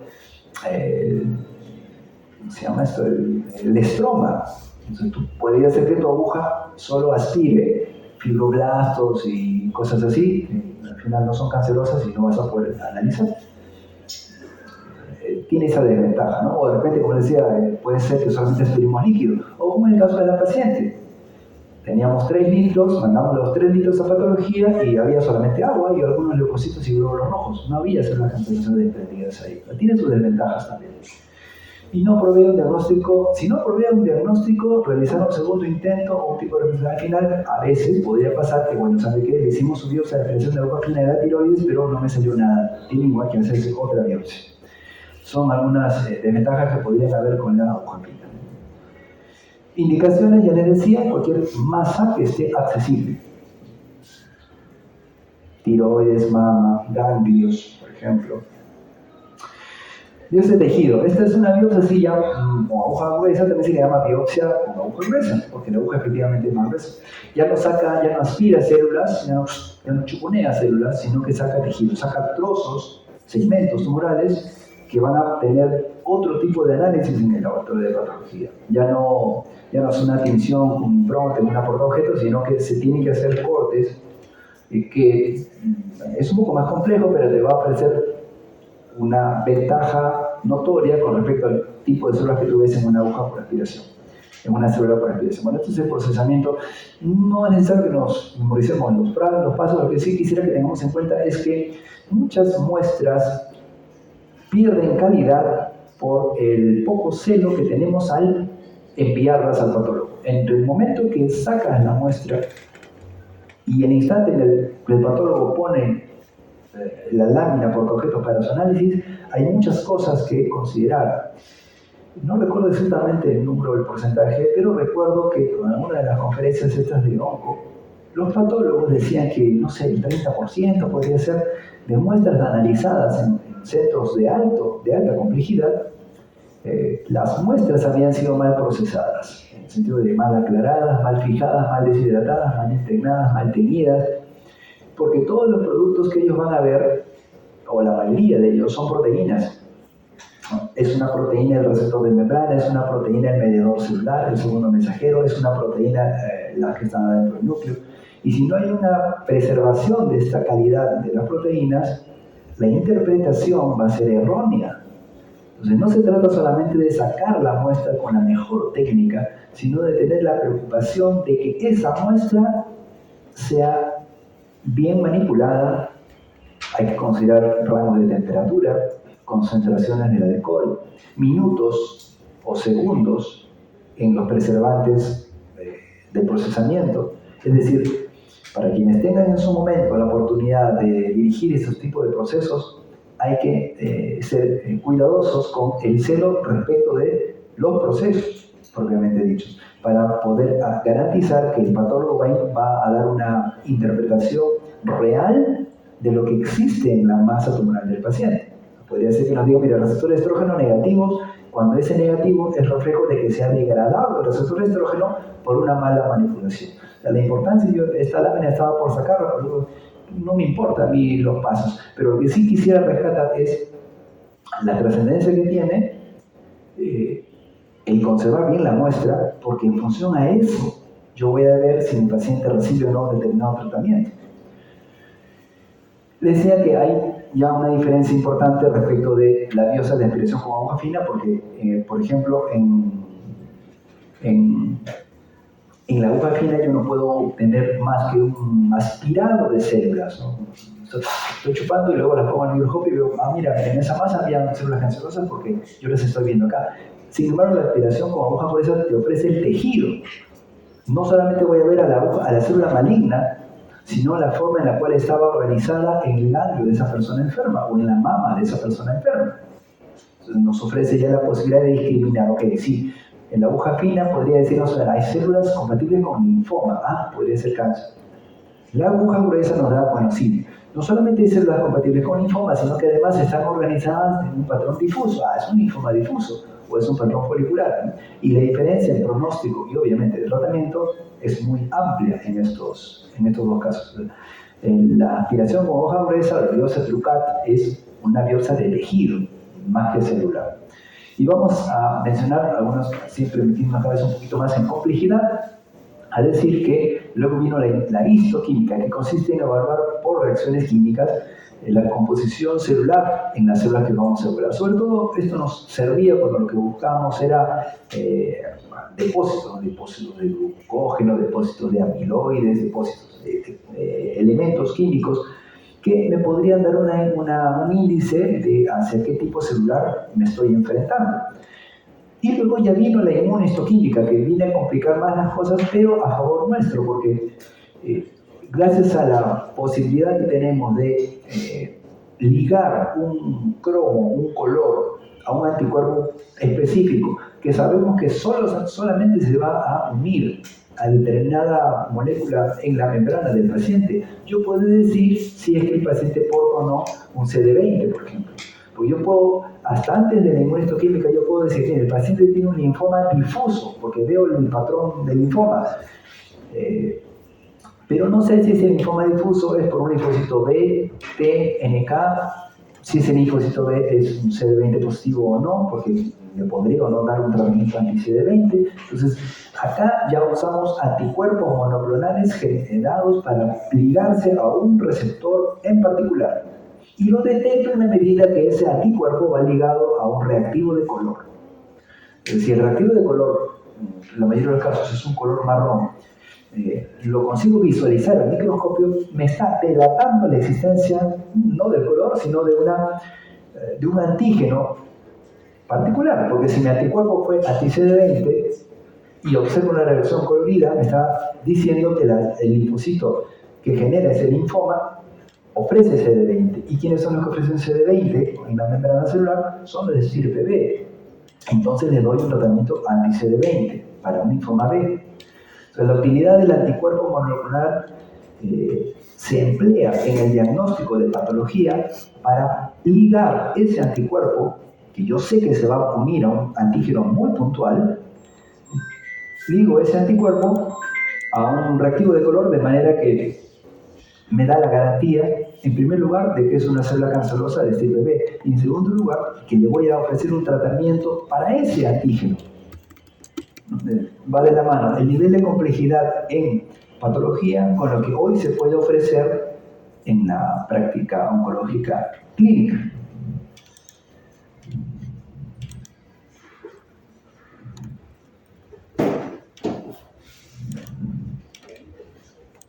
Muy bien. Y los antígenos a los cuales yo puedo dirigirme o buscar pueden estar en la membrana celular, en el citoplasma, en la membrana nuclear o adentrito en el núcleo. Entonces existen anticuerpos para cada cosa. Generalmente las reacciones de color son, como les digo, marrones. CD20, por ejemplo, el ejemplo que les decía, es una proteína, es un antígeno ubicado en la membrana celular de los linfocitos B. Hoy existe un tratamiento, más de un fármaco, rituximab, por ejemplo, ¿no? que lo usamos en reumatoide, se usa en oncología también, en hematología, que nos va a servir para cualquier cosa que suponga la actividad de células que tengan CD20 positivo. En oncología lo usamos para las neoplasias o los procesos expansivos que dependan de células B que expresen CD20 positivo. Linfoma de Hodgkin, linfoma no Hodgkin, no importa. El asunto es que tenga CD20 positivo. Si la célula maligna expresa CD20 positivo, no importando el diagnóstico final del paciente, porque puede ser un difuso B, un Hodgkin clásico o no clásico, no importa. Si tiene CD20, el rituximab le va a servir. Después están otras, citoqueratina, citatopicina, cromogranina, son antígenos que se ubican en el interior en el citoplasma celular, sobre todo para neoplasias de estirpe epitelial, por ejemplo, como citoqueratina. Me sirve para determinar el diagnóstico. Por ello, antes de la inmunohistoquímica, lo único que puedo decir es, bueno, si usted una neoplasia maligna de células redondas, cubeiformes, o en el caso de las neoplasias de los músculos, de células fusiformes, pero no me permite dar más certeza. La inmunohistoquímica ya me facilita la posibilidad de llegar a la estirpe celular puntual, porque no hay otra célula que no sea la epitelial la que reemplace citoqueratina, ¿no? Yo no podría decir que es una persona que tiene un posible linfoma o melanoma, porque no tendría citoqueratina positivo. Estos son otros marcadores de inmunohistoquímica, como el DDT, que se expresa en el núcleo. Por ejemplo, esto ya es una proteína de expresión nuclear, el DDT positivo, que nos suele ayudar para el diagnóstico de neoplasias hematológicas agudas, de leucemia, por ejemplo. El CD30 es otra molécula de membrana celular que está en algunas personas que tienen linfoma de tipo Hodgkin. Y existe también medicamentos para el CD30 positivo. Melana para melanocitos cancerosos, como el melanoma, y lo mismo con la proteína S100. Entonces, la inmunohistoquímica nos permite definir la estirpe celular, clasificar molecularmente las neoplasias, determinar antígenos pronósticos y predictivos. Aprovecho para mencionar cuál es la diferencia respecto de un marcador pronóstico en oncología y de un marcador predictivo. El marcador pronóstico me establece, como su nombre lo señala, qué pronóstico tengo yo de sobrevivir a una enfermedad X. Y el marcador predictivo sirve para mencionar o para predecir el rango de respuesta que yo tengo frente a un determinado medicamento. Son dos cosas diferentes. Marcador pronóstico, lo que yo espero por la historia natural de mi enfermedad respecto en términos de sobrevida. ¿Qué pronóstico tengo? ¿Me curaré o no me curaré? ¿O cuánto tiempo estimo vivir? Y predictivo se refiere a mi respuesta a un tratamiento. A ver, si tengo linfoma B, ¿en qué medida rituximab me podría ayudar? Entonces, para predecir la respuesta a rituximab en este ejemplo, yo utilizo una prueba de inmunohistoquímica. Si encuentro que el CD20 es positivo, yo puedo predecir un rango de respuesta de 80% frente a rituximab. Otro ejemplo, por ejemplo, en inmuno-oncología, existe el medicamento o cualquiera de estos modificadores del PDL1, nivolumab, pembrolizumab, avelumab, entre otros. Es un medicamento muy costoso, muy efectivo, muy fino contra el cáncer, pero ¿cómo podría yo predecir si ese fármaco me va a ayudar para controlar de repente un cáncer de pulmón avanzado? Utilizando inmunohistoquímica. Si con inmunohistoquímica yo detecto en mis células, en mi tumor, que tengo una alta expresión de PDL1, por inmunohistoquímica yo puedo predecir que voy a tener una alta posibilidad de respuesta frente a un medicamento de tipo inmuno. Entonces, la inmuno sirve como pronóstico y como predictivo. Pronóstico es lo que yo espero de mi enfermedad por la enfermedad, y predictivo es lo que yo espero de mi cuerpo como respuesta frente a un tratamiento determinado. Para eso sirve la inmuno. Sirve para establecer blancos terapéuticos también, por lo que les estoy mencionando, ¿no? Si yo detecto un eventual blanco, un CD30 positivo, ya sabré que me tendré que ir a buscar en mi farmacia algún agente anti-CD30. Y también para determinar algunos agentes infecciosos. Estirpe celular, por ejemplo, un patólogo sin inmuno podría decir neoplasia maligna de células redondas. Si ella te busca, ¿qué cosa puede hacer eso? Células redondas, pues un melanoma, puede ser un linfoma, pues un montón de cosas. Entonces, para saber esa célula redonda finalmente a qué cosa pertenece, usa inmunohistoquímica. Célula redonda maligna, una célula de carcinoma, tumor desmoide, un melanoma, cualquier cosa. Linfoma. Entonces, célula redonda no te dice nada respecto a implicancia pronóstica, ni mucho menos predictiva. Entonces comienzan a usar inmunohistoquímica. A ver, tu célula redonda maligna, le echamos CD45, tiñe positivo, es un linfoma. Excelente pronóstico. Es negativo, rayos, le echamos queratina. Sale positivo, mira, es un carcinoma, un sinovio, un tumor de desmoide. Hay tratamiento para eso. Sale negativo, vamos a usar un PCC, y así, ¿no? Entonces, la inmunos nos da la posibilidad de dar un paso más al diagnóstico del patólogo, que si no, tendríamos que usar tumores células redondas así y luego echar a buscarse, a ver, ok, pero entre un linfoma, que suele ser ganglionar, y un melanoma, yo diría, pues hay diferencias obvias, ¿no? Un melanoma suele ser negro y todo lo que ustedes saben del melanoma. Y esos son los casos típicos, pero no todos los casos son así. Quizás el 10% de casos, tú dices, bueno, hemos tenido hace un año o dos, el caso de una paciente con un nódulo pulmonar importante, con metástasis, cuyo estudio de inmunohistoquímica arrojó melan A positivo, PS100 positivo. Era un melanoma en el pulmón, adentro, en los bronquios, metastásico, ¿no? Entonces hay casos raros en los cuales tú dependes de la inmunohistoquímica para determinar tu diagnóstico. Pero en los otros casos no. Si tienes un gangliazo acá con una diseminación típica de un linfoma, es obvio un linfoma. Pero usan inmunohistoquímica de todas maneras porque en el momento actual se tiene que usar inmunohistoquímica. Pero bueno, por aquí hay otro ejemplo, ¿no? Bueno, algunos tumores y su inmuno tradicional, ¿no? Radiomiosarcoma, actina, sarcoma sinovial y lentina. ¿No? Algunos ejemplos más allá de lo que les menciono de linfoma y eso.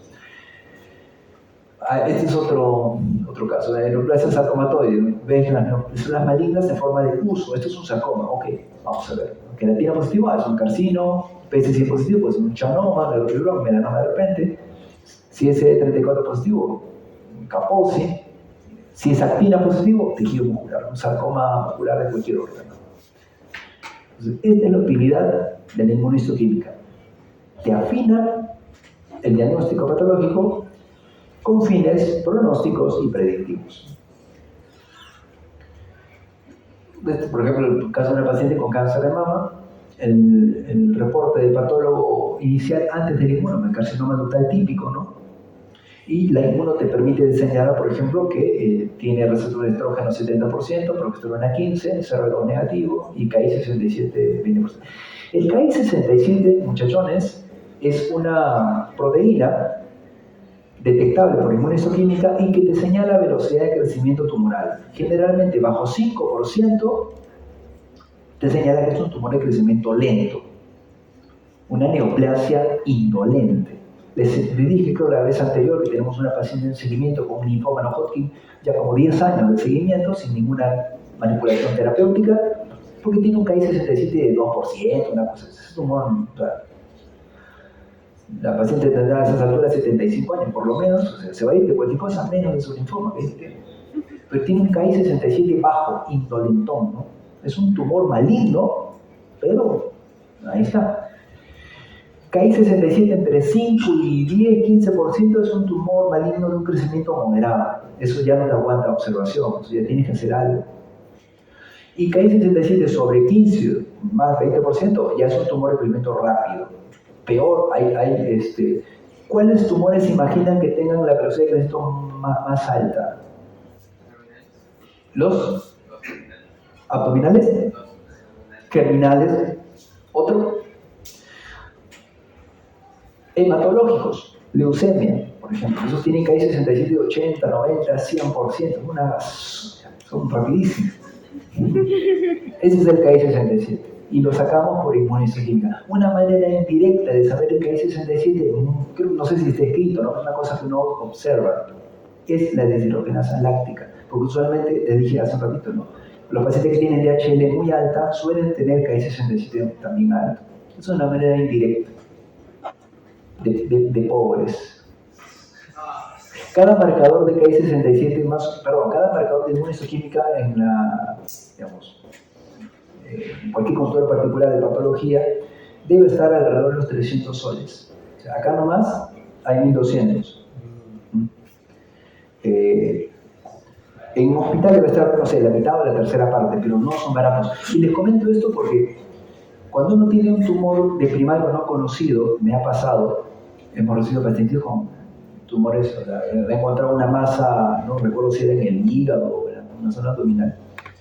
Le sacaron la muestra al paciente y llegaron por su tumor de adenocarcinoma X, ¿no? Y se solicitaba inmunistoquímica. Y cuando tú leías lo que le habían pedido de inmunistoquímica, era una lista de no menos de 10 parámetros.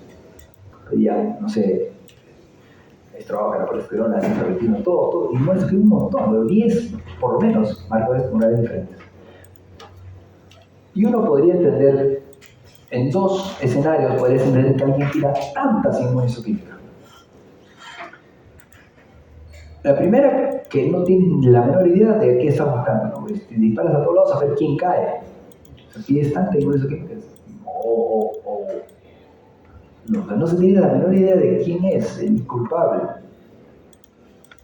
Y la segunda es que quiera pues, sacar dinero, porque no es barato esta prueba. Una inmunistoquímica debería pedirse, no sé, por decir un número máximo, 5, 6, ya es suficiente. Cuando en algunos casos basta un CD20. Si tú tienes alta sospecha que es un linfoma, lo único que quieres saber si es B o T, para saber si le das rituximab o similares o otro. Ya un CD20 ya es un linfoma B y ahí atacas. Bueno, permite clasificar las neoplasias porque hay una clasificación molecular que se hace con secuenciamiento, pero muchos de los genes que tú puedes secuenciar tienen una traducción proteica, y si tienen una traducción proteica, puedes buscar el gen a partir de la expresión proteica de ese gen. Entonces, la inmuno te permitiría clasificar a tu paciente genómicamente también, porque toda proteína nace de un gen. Esto nos pasa con cáncer de mama, por ejemplo. La tinción por inmunistoquímica nos dice estrógeno positivo, entra en un grupo de cáncer de mama que se llama luminal, y no hemos tenido necesidad de hacer el secuenciamiento, porque es caro y todo, ¿no? En cambio, la inmunistoquímica te la puede clasificar a la paciente. Sirve como blanco terapéutico, ya hemos hablado de eso, sirve para evitar infecciones también, Epstein-Barr, por ejemplo. También existe la técnica de diagnóstico cromosómico, la técnica del cariotipo, que todavía se usa en algunos centros. Sobre eso puede ser inmunofluorescencia in situ, la técnica del FISH, en virtud del cariotipo. Lo que tú buscas en estos pacientes es determinar translocaciones o deleciones o, digamos, alteraciones macro, ¿no? Cromosómicas. El cromosoma Filadelfia, ¿lo recuerdan? ¿Lo conocen? ¿No han escuchado de él? ¿Sí? La translocación 15-17 es una translocación que tú buscas por cariotipo. Pero necesitas, para hacer cariotipo, que la célula esté en mitosis. Y si no está en mitosis, entonces para eso entra la inmunofluorescencia in situ, en la que no se requiere que la célula esté en mitosis, entonces tienes más chances de capturar la translocación que estás buscando. Después viene el tissue microarray, que es una técnica, básicamente es usar 1000 o más muestras en un solo barrido, generalmente para inmunistoquímica, acorta costos y aumenta la velocidad de procesamiento. Eso hay en el Perú. Luego el secuenciamiento propiamente dicho del ADN, que te permite agrupar a los pacientes de oncología en determinados subtipos moleculares que tú sabes que van mal o van mejor o van peor, con fines pronósticos y también predictivos. Yo puedo tener una paciente con un ganglio crecido, con una primera patología que es un linfoma difuso, doctor. Ok, si puedo ir avanzando un poquito más, lo puedo secuenciar de manera que me diga el aparato si mi paciente pertenece a un grupo activado de células B o un grupo germinal de células B. Y eso me establece a mí factores pronósticos.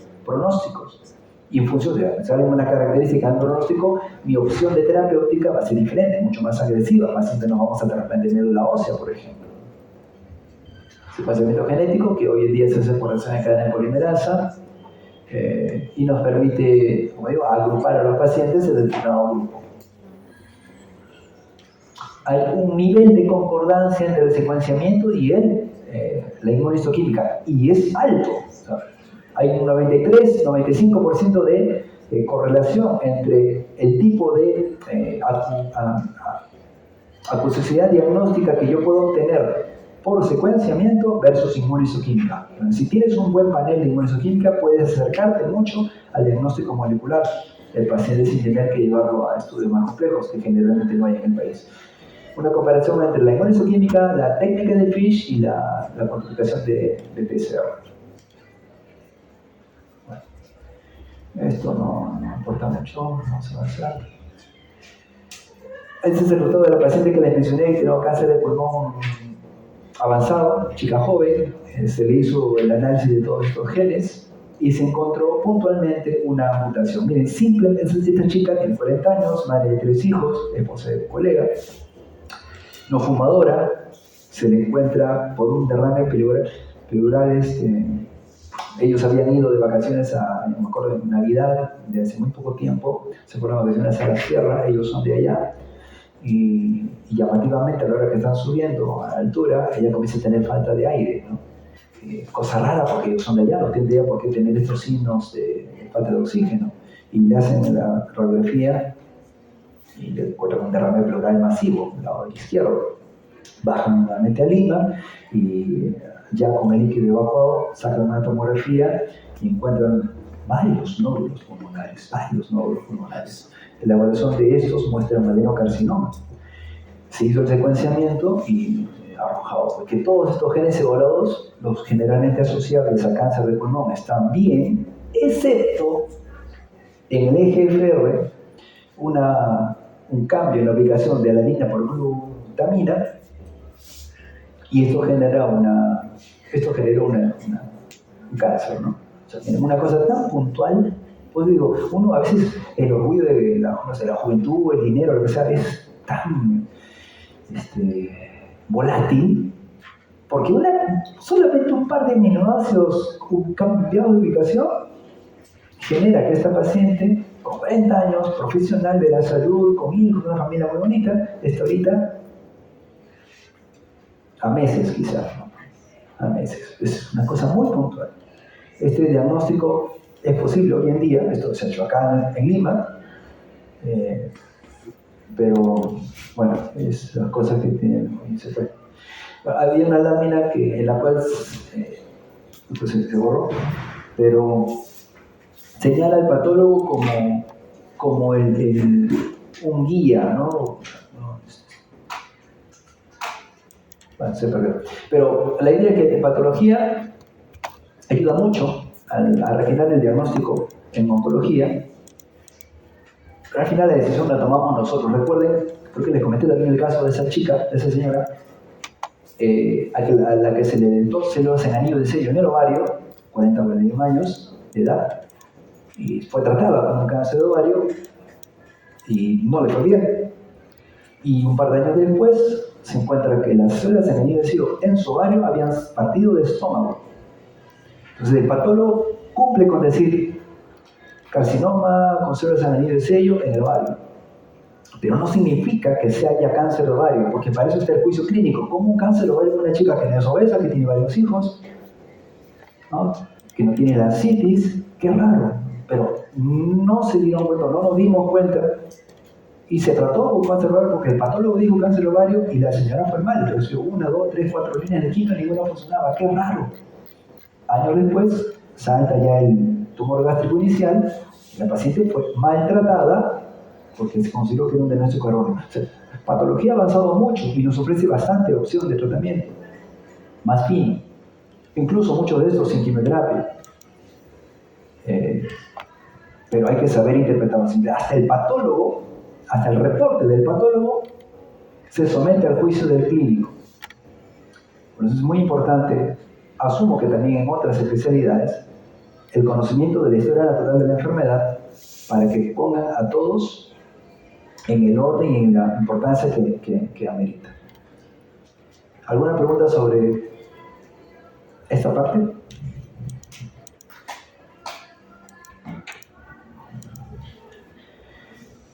Bueno, entonces el grupo que le toca biopsia líquida, estamos a sus órdenes.